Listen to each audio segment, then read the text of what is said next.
All right, IBSL1. We've reached the first half of Chapter 3, which we're going to stop and have an assessment on linear equations and transformations. So sections 3.1, 3.2, 3.3 only. We'll save 3.4 for the next learning target.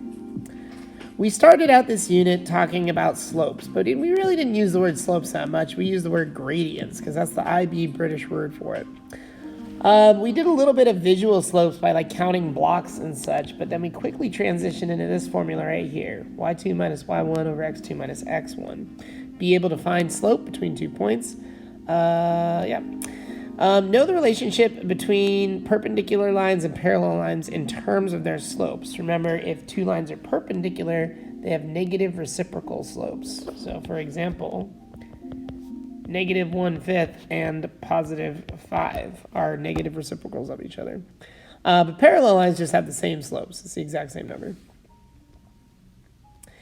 There are three different forms of linear function equations.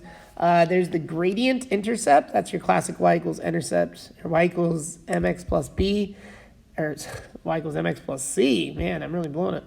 And then the point gradient form, which is one that I don't see the point of that often, but you can always transition it back into gradient intercept form. But it's the y minus y1 equals m times x minus x1.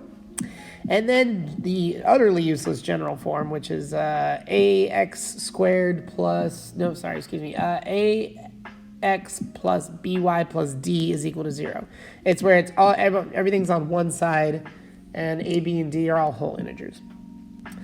We did do a little bit about the intersection of two lines. I realized we mostly did that with the calculator, but we are going no graphing calculator on this test. So if I did ask you to graph two lines and see where they intersect, you would just have to sketch those two lines and then make a guess as to where they intersect, and then plug that point back into both the originals to make sure it works.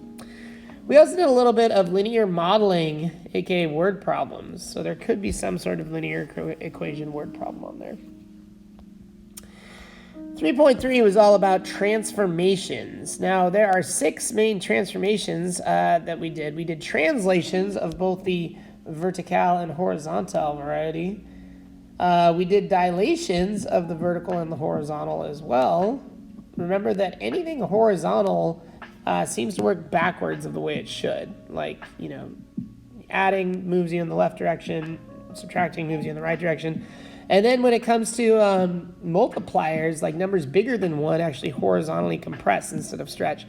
And then numbers in between 0 and 1, instead of compressing, they actually stretch.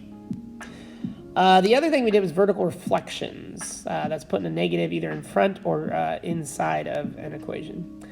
There will probably be one question on a general function in there. It could be a parabola, it could be an absolute value, or maybe a square root space dolphin, because I think those are the only ones we've really covered this year. But there will definitely be a piecewise function in there where we give you some sort of connect the dots and then you have to transform it.